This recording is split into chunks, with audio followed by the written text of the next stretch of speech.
some named fellowships. So there might have been a family foundation at the university that funded a fellowship for people.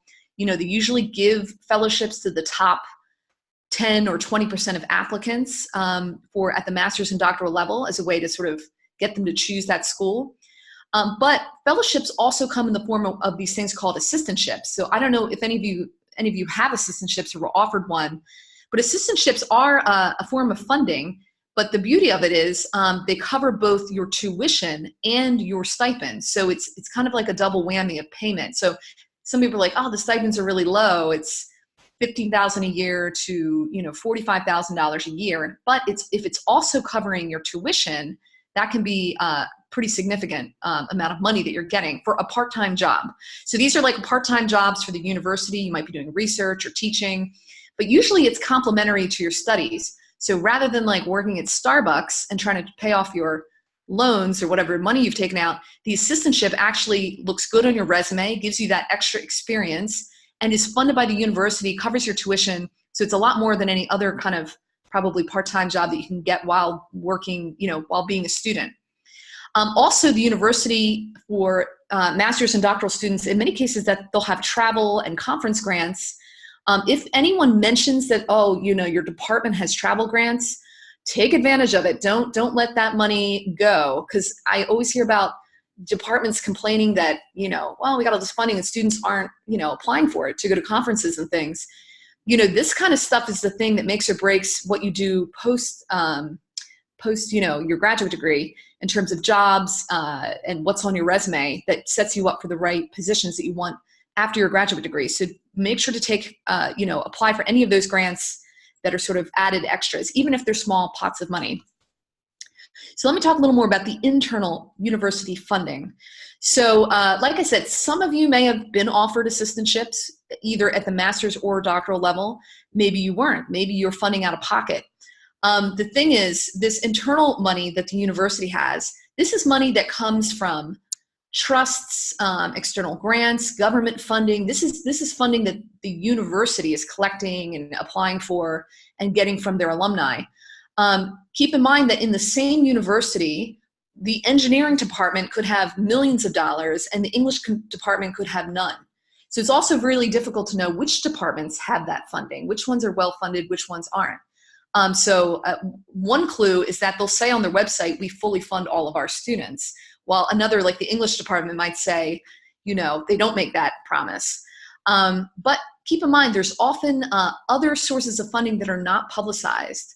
This is funding that's controlled or influenced by the faculty, in particular tenured faculty. So tenured faculty usually have some sort of expectation for continuous publishing and research. The only way these tenured faculty are really able to stay on top of these research expectations is by getting their graduate students to help them. This is also for their teaching load as well.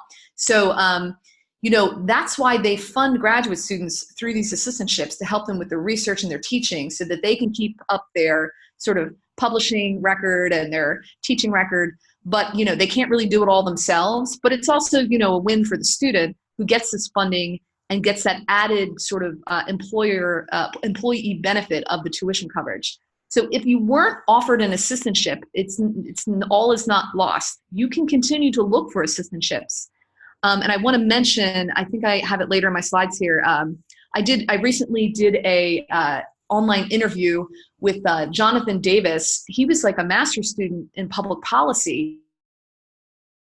And he went to an institute, a research institute within the university that he was at University of Texas. And he was he basically pitched an assistantship. He said, I love the work that your institution's doing. I'd love to be an assistantship. They had never had an assistantship. So he basically pitched it to them. Actually, I'll send out, Alante, I'll send you that link that you can send out to the group here, because I think that will be a very eye-opening. So look for the assistantships that are posted. And also, but keep in mind, there could be other ways to get an assistantship made for you, if you have the right connections, have the right conversations. Now, this funding, so I think I kind of already said this, but the funding in the form of what's called a graduate research assistantship or a graduate teaching assistantship, part-time university jobs with good benefits, full or partial tuition scholarships. Sometimes it's not full tuition, sometimes it's partial. and your annual living stipend, which is minimal. But again, it's the kind of work that you can do while you're studying. So, you know, you could also potentially get another job on top of this. Many graduate students do. Gives you complementary experience. It can be offered both to master's and doctoral students. It's more commonly offered to doctoral students, but master's students can do it as well. And I should mention again, it's typically only for full-time on-campus students. Now, there could be some hybrid models out there where people are now allowing part-time students, remote students, and others to do assistantships, but it's not as common. So in a weird way, it can actually be more cost-effective for you to go full-time to school if you can get one of these assistantships or other fellowships. So now I'll talk about the other thing is the external fellowships. Even if you did get a full funding package from the university, which is that the full tuition and assistantship, it is also still good to apply to external fellowships. Usually the external fellowships, these are the ones funded by these other foundations, nonprofits, and other non-university groups. They are nationally competitive, and they typically are funding 1 year of study or research at a time. So it is a little bit harder to cobble together enough external fellowships to fully fund your graduate studies. So first and foremost, I tell people look for the assistantships. But there is a wide range of these other fellowships, external fellowships to apply for. And sometimes they'll fund a year. There's also summer fellowships, which are great if you want to get some experience in the summer. So here's the thing. So I'm going to show you how to find them in the database. You got to, and some important tips to know is you need to understand the fellowship program's mission. I'm going to talk to you about this in a moment when I talk about tips. Speaking to former fellows of the program is really important. And if your university has had fellows, NSF fellows, SSRC fellows before, try to see if you can talk to them about the application. They are the experts. You know, they beat out all the other people in previous years, so they can give you ideas on how to strengthen your application for that particular award. Also keep in mind, this is kind of annoying, but the deadlines are typically October to January for the following academic year. So if you're kind of eager to find one of these things to fund this coming year, unfortunately, it's probably a little late to find these external fellowships. The assistantship route is not too late, but just keep in mind, if you're looking to fund now, not this coming academic year, but the following year and going forward, keep in mind the deadlines for these awards are October to January typically. So the ProFellow database. Now, if you've never been to ProFellow, here's our homepage. And all you have to do to get started is click the Get Started button. It will have you fill out some information on your profile, which will help you kind of get matched to fellowships in the database. I won't kind of show you all that, but let me just, at fellowships, this little link up here, you get inside the database, and we currently have 1,216 programs listed. This is not 1,216 individual awards for 1,200 people. These are programs, so that we represent something like 1 million or more awards. Now, what you guys want to do, if you're looking specifically for graduate school funding, in the type over here, there's really only kind of 6 selections. Graduate study, primarily fellowships that are bucketed at the master's level will be bucketed under graduate study.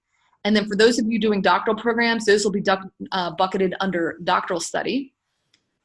And then summer fellowship, you might want to look at those too. I won't add that in right now.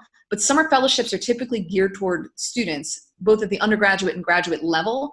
So keep that in mind too, the summer fellowships. And again, they also have kind of early, like fall or early spring deadlines. So if you're looking for something for the summer, either for your research or something professional, you can check out those. But these are kind of the main ones that will do graduate and doctoral study. You can pick your discipline here. These are also very broad categories, partly because it's so difficult to really, we didn't want to have like 1 million categories here. But if you were, say, in science, what you can do is also use the keyword search to further narrow down. So if you were, chemical engineering, actually this will probably be under engineering, not science, but let's see, sorry, chemical engineering, then you'll see some more. We also have fully funded PhD programs in here. However, I do say it's actually better to keep your search broad, because let's say you're in chemical engineering, there may be only 1 or 2 or even none that are specifically for chemical engineering. You might want to look more broadly just at engineering or at STEM fellowships. Same in other fields. So if you're working in like architecture, you might want to more broadly look at like design, creative arts, and that sort of thing. So keep your discipline search broad. Location, I think most of you guys, I could be wrong, but I think most of you are in North America. So US would be mostly North America. Citizenship, this is another good thing. If you're an international student, there are definitely a lot of fellowships you can still apply for. So just put in whatever your citizenship is. If you're, Afghanistan, Albania, you can put that in. Or if you're a US citizen, go ahead and put in your US citizenship, because that'll kind of narrow out the ones that are not for US citizens. Keep your work experience blank, because that's kind of a non-issue. But this will kind of narrow down. Now, I know even with this, I'm kind of down to 110 results, but you can sort them by deadline, try some keywords. If you're looking for fellowships for women, put in women. If you're looking for fellowships for minorities, look for minority. And there'll be fellowships specifically there. So, just try different keywords. Unfortunately, you can only put in one at a time. But it can be worthwhile to just try a couple keywords, but really look through all of these fellowships. If you want to bookmark them to your profile, you can click it here, this little heart icon. Also, if you click the title, you can get to this page. It's a little more information. You can also add it to your favorites there. This also takes you to the website, and this I recommend that you go to the website and really get the full information. Sometimes our deadlines are not confirmed. So this is a confirmed deadline. It'll say confirmed. That means it's definitely June 21st. If it says estimated, it's because we estimated it based on last year's deadline. So don't rely on that. If the kind of main website has like a mailing list or something, sign up. But you'll have to just keep an eye, because we estimated it based on last year. So I want to make sure I have time to tell you about my application tips, and then get to some questions. So for applications, so for any of these fellowships, assistants are a little different because they're more like jobs, but for these external fellowships, there's some key kind of things that you need to include in your application. In the first part, usually it's a CV or resume. Usually have to include your transcripts, reference letters in many cases. Sometimes there's a personal statement, so you're talking more about your professional and career trajectory, sort of the things that you're passionate about. For many of you that are in a master's or doctoral program, there will be a project or research proposal if the proposal is to fund research. So keep that in mind. And of course, if you're like a doctoral student, you're basically revamping or sort of summarizing your doctoral research or the specific thing that you want to use the fellowship for. Sometimes you need to have a host institution set up. So if you're doing field research in another country, typically you have to know who you're going to be hosted by in that foreign country. It's probably less common that you're just sort of going randomly by yourself. But maybe there's if you're doing archival research or doing interviews, you might need to have a host institution as required. That's only sometimes. And then often there will be individual and group interviews for these fellowships. So this is intense. I mean, you guys just went through this process applying to graduate schools. So you kind of have done this. So you know the ropes on this. But as you can see, this is the kind of thing, it takes time. So you don't want to put these things off until the last minute. You really want to put a lot of thought into your application. Now, the first thing I tell people is you got to align your goals with the fellowships. So it's not about your goals, it's about the fellowship organization's goals. So the fellowships do not exist just to provide funding to graduate students. Almost all fellowship programs have some sort of bigger social impact mission. So make sure you understand what the organization's mission is. If it's to fund a certain type of research, maybe they want research in climate change. Maybe they want research in educational inequality. Maybe they want to have diversity in a new industry. Whatever the mission is, make sure you clearly understand what the mission is, because you need to state how you're going to help further that mission through the fellowship. So I see a lot of applicants, they get very caught up in sort of, explaining their research and what they're doing, how great the research is, but they never touch on the mission of the fellowship. So make sure that you touch on the fellowship. Sometimes the mission is actually not that clear from their website. Some of them have pretty wonky websites. So you have to do a little research. So look at what they previously funded, what projects, that will give you an indication of what they value. And also see what they brag about. They probably have some press releases from previous years about who they've funded, or how they measure their impact. Look at that sort of thing. If they tell you how they measure their impact, that's clearly what they care about. So make sure that you're touching on that so that when they read your application, they're like, oh, this person, we're definitely ready to invest in him or her because they're going to further our mission. Keep in mind, there's going to be fellowships that are not going to be a good fit for you. If your work as a graduate student or your story isn't really, it's not really clear how you align with their mission, then it might not be the best award for you to like spend time doing an application for. So keep that in mind. Some people say, I'll apply for 1 million awards and hopefully one sticks. I think it's better to be a little more strategic about what you apply to. So make sure what you're trying to do is going to help them further their mission and also help you. And so this is what I always say, is just make sure, express how your research is going to advance their social impact mission or your work as a graduate student. Number 2 is to be really specific. So you need to have a really clear and compelling story that explains why this award, why here, and why now. So you really have to tell them, like, why are you applying to this award? What's it going to help you do? Why do you need to go where you need to go? Let's say if you're going to another country or going to an archive or some other thing. And why do you need that award right now? Actually, as a graduate student, the why now is actually pretty easy. It's, I'm in my 2nd year. I need to fund my research. So you have a pretty compelling why now already. But it is actually, as you're thinking about your thesis and your research topics, for whether you're at the master's thesis or the doctoral dissertation, try to find a narrow research topic.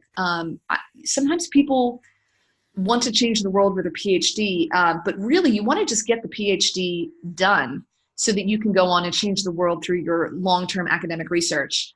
And sometimes, you can be really overly ambitious in the PhD and what you choose to do. It's actually easier to write research proposals and applications for things that are very succinct and clear and specific versus kind of broader, vague topics. So let me just give you an example. And this is kind of true whether you're talking about both your research project and also your career.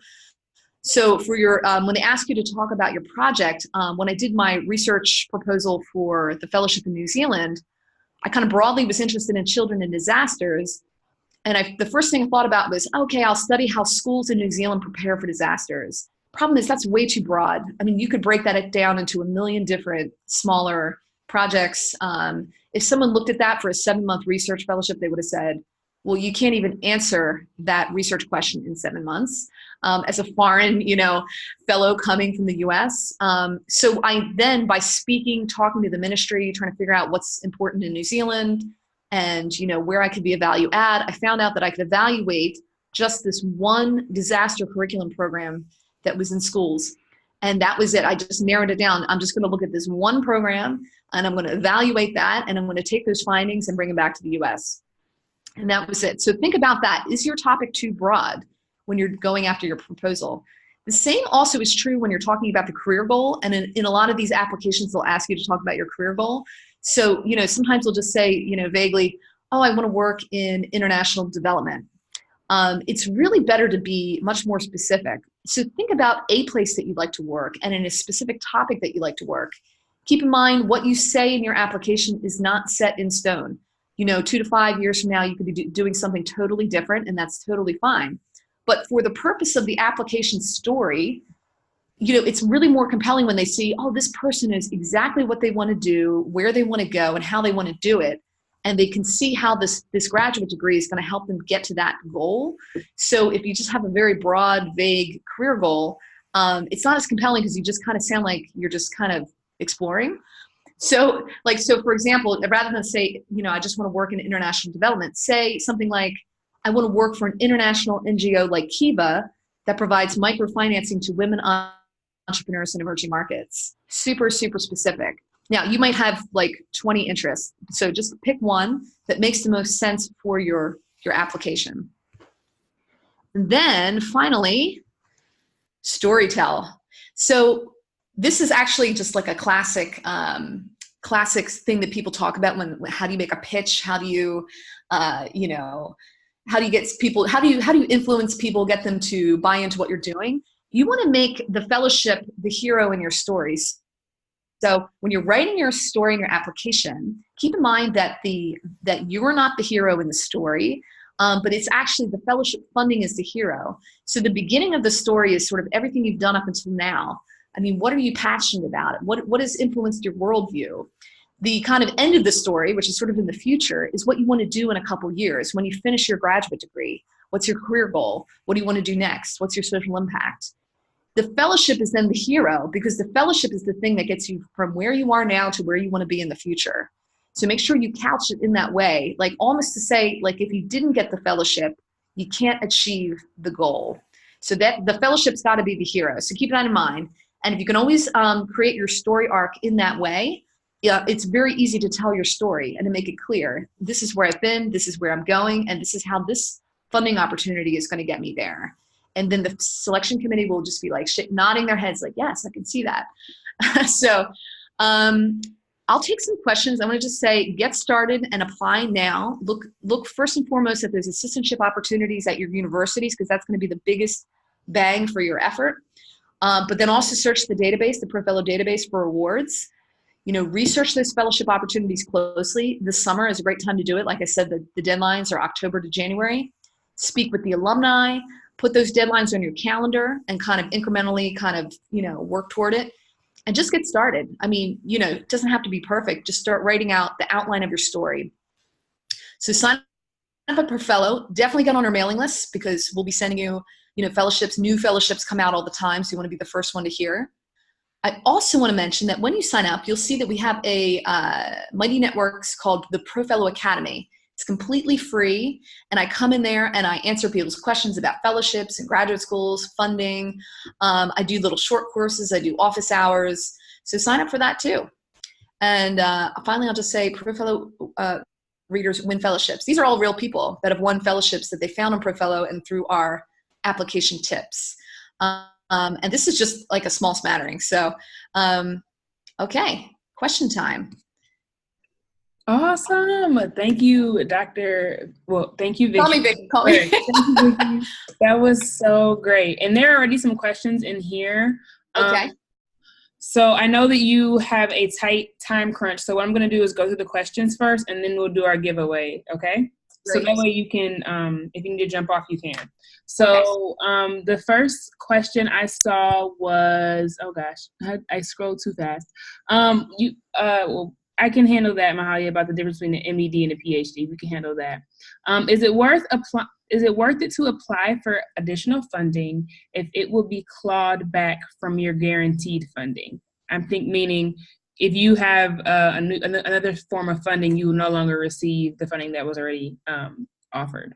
Oh, wait, no, I don't know. Wait, can you say that again? Sure. So, you can't have like more than one fellowship at one time. That might be a rule at some universities. And potentially. No, yeah, but sometimes true, sometimes not. Right. But sometimes, like, if you do get a big like NSF fellowship or something, they might then not give you the assistantship. Correct. But the thing is, you just want to make sure that you're fully funded. Like, it's still actually better to get the external fellowships are a lot more prestigious than just the assistantships. So one, it's really, really good for your resume to have those kind of those external fellowships on it. So it's still very worthwhile to apply. The other thing is, keep in mind with the assistantships, you are still technically working for the university. So you'll have like maybe 20 hours a week of research and teaching work that you need to do. Whereas sometimes with the fellowships, the external ones, you will just only have to do your research. So it's actually kind of a better deal. Now, hopefully, if it would just be for the year that you have the external fellowship, I would hope that they wouldn't take away then, the funding that they've guaranteed for the other years, if that's what you got. So yeah, I wouldn't worry about that. I still think it's really worthwhile because the external fellowships often can be a better deal. Agreed. And then I see, can you receive teaching fellowships while working at a school district? That's Mahalia asks. That was a great question, Kyla, also. Teaching? Oh yeah, there's a lot of professional. Are you talking about just professional fellowships? Because there is a lot. I think something like for teachers. Mm-hmm. Yes, and actually, yeah, there's a lot of you can use the keyword teaching in the database, and you'll find there's a ton of fellowships for teachers. Actually, even if you just Google fellowships for teachers, I think our article will come to the top of the Google search on some fellowships for teachers. Yeah, that's great. And then there's some people are signed up already for your network and for the ProFellow email list. I'm on the ProFellow email list. And one just testimonial that came from Sarah. She says, Vicki, I actually came across ProFellow and used your resources and blog posts for my Bourne Fellowship application. I'm an alternate. Thank you. Wait, who's that? Sarah who? I'll follow up. It's SCB on here. That's her name. But if you want me to connect you, I can. Oh, that'd be great. Yeah. Sarah, that's okay Sarah, with you. you can just email me if you've got my email. Oh, yeah. I'm Vicki at ProFellow.com for any of you that want to connect with me. Yes, I think those were the main questions that I saw in here, and it's 7:40. You gave us a lot of good information. I have plenty tweets on all of the good information you gave us. I'm trying to see if there's anything else, if any other questions are coming in. Okay, Sarah said she'll follow up with you. Thank you. This was very helpful. Someone regretted not using their funding in undergrad, so you reminded them the importance of using their funding. And there was something about trying to get multiple years of funding, which I think that you spoke to, but I'm sure on the database you have multi-year fellowships on there as well, correct? There's a couple that are multi-year. I would say most of the external fellowships usually are for a year, which is a little bit annoying. But there is a couple, even at the master's level, since the master's is usually 2 years, and some of them fully fund the 2-year master's. So, I mean, for a lot of you who are already incoming students this fall, I know you'll be looking for fellowships. If for any reason you're thinking about like deferring for a year until you find more funding, you know, I always encourage people to look for the programs that say we offer full funding to all students, because sometimes there's quite a few universities that do that. But there's also a lot of universities that don't offer funding to any of their PhD students. And so I say, you know, avoid those if you can, because it is, you know, it's pretty grueling to spend that much time without any funding, you know, not knowing how you're going to fund it. So even sometimes I would say you might consider deferring for a year so you can just, you know, expand the number of schools that you're applying to and see what comes up. Yeah, absolutely. I think that you definitely were great. You're right. I'm seeing more questions now. Can they find ProFellow on ProFellow's database? Do you find dissertation fellowships? Because there are some 4th and 5th year students. Okay. Yeah, definitely. If you so look under doctoral study, and then you know, if I just clear these disciplines, you can also I think you can just put in the word dissertation, but there's also just kind of more generically research fellowships. But you put in dissertation, there's like 47 here. Nice. So in all different disciplines. So yeah, definitely check those out. And keep in mind too, if you're starting your dissertation, you know, usually like your 3rd year, start looking for these fellowships like now in your 1st and 2nd year, just so you don't miss that 3rd year funding. So you want to start applying in your 2nd year, early in your 2nd year. Great. The last thing I saw here was someone had a question, and this is kind of similar to Kyla's. I think Taylor asked about buildable funding. So I think, again, the idea of like stacking fellowships. Do you have any insight into that? Oh, yeah. I mean, you can definitely stack fellowships. I mean, some people have assistantships and still have the fellowships, so that they actually have a pretty hefty thing. I mean, just keep in mind though, I mean, the external fellowships are typically nationally competitive. So it's not common to get tons, you know, to get 4 or 5 fellowships from a national competition, just because there is so much competition. So I still think it's good to like sniff out those funding sources at the university, figure out which faculty, which institutes at the university, you know, have sources, are getting grants and other things to fund assistantships. Perfect. Thank you. We ending right on time, Vicki, because I know you have to run. Thank you so much for sharing this information with us, letting us know about the amazing resource that is ProFellow. I hope everyone uses it now. We can start getting ready to apply. Yes, thanks so much. And guys, just connect with me. You can send me questions. It's vicki@profellow.com if you have, you know, any questions that I didn't answer today. Oh, great.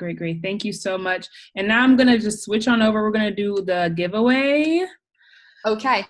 I'm sorry I have to run because I got to get my kids. Yeah, no worries. Thanks, guys. Thank you so much. Okay, take care. You too. It's just me and you. It's just us guys. So hey. All right, I'm gonna start my video. Hey again.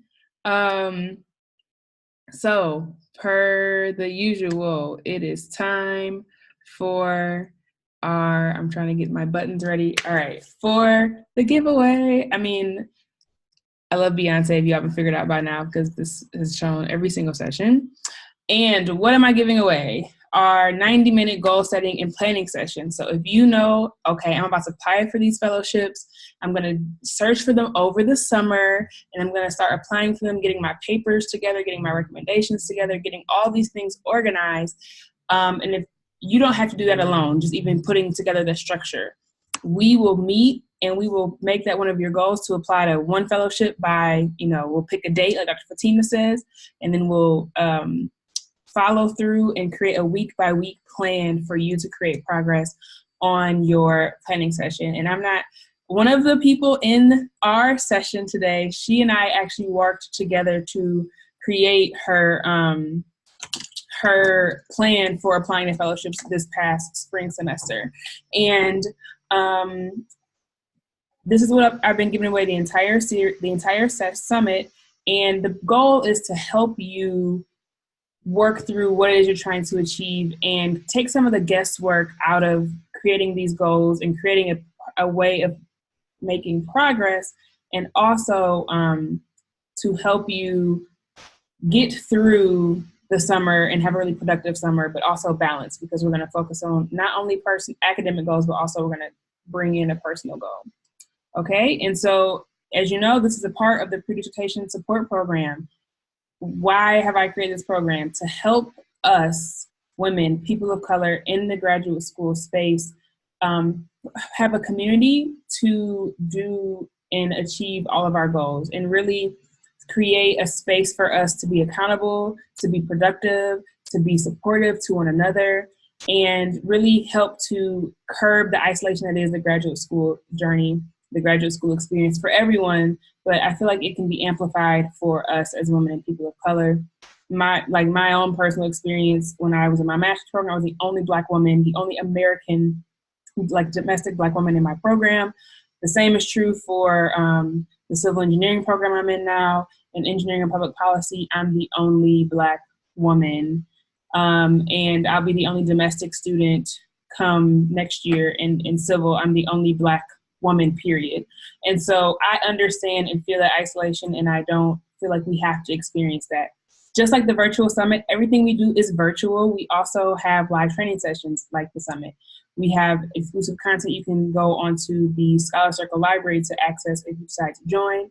I released the podcast early, and then we have virtual weekly co-working sessions, which honestly are my favorite part of the Scholar Circle. We meet together to focus on, to complete these goals and achieve these goals and execute these goals that we're creating that we can do during the session. And Sarah says it's her favorite. Sarah was the one who we helped organize her fellowships, and I'm happy she found Vicki. And now she got other fellowships she didn't even mention, but I'm not going to share all her business.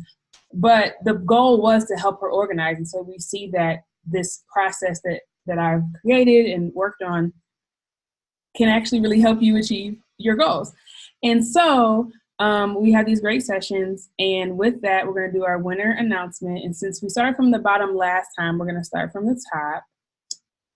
And Davisha, these sessions are available until June 3rd. And if you are interested in joining and having a 90-minute session, I can contact you directly.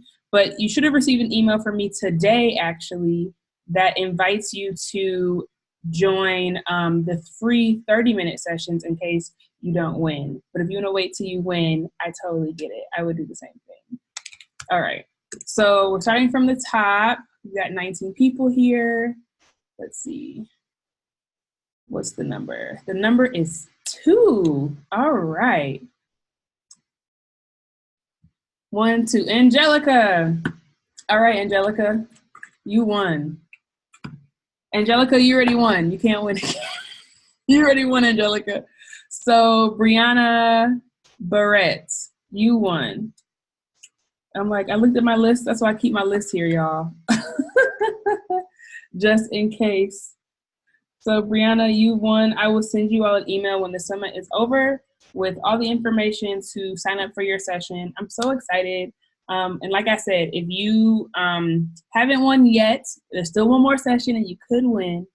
You can totally sign up for the free 30-minute session, and we'll go through the goal setting section of these sessions. And should you choose to join the Scholar Circle, we will extend that and do a 90-minute session and handle it right then and there. All right. So with that, I'm going to take a break, y'all. I've been sitting here for like 4 hours. We have our next session at 8 o'clock with Takeda Bankhead. I'm so excited about this. And I know there are some Illinois people in the group. Takeda is actually staff at University of Illinois at Urbana-Champaign. So she'll be a good contact for you all that are a part of that group of people. I will see y'all in a minute, all right? I hope you enjoyed the session.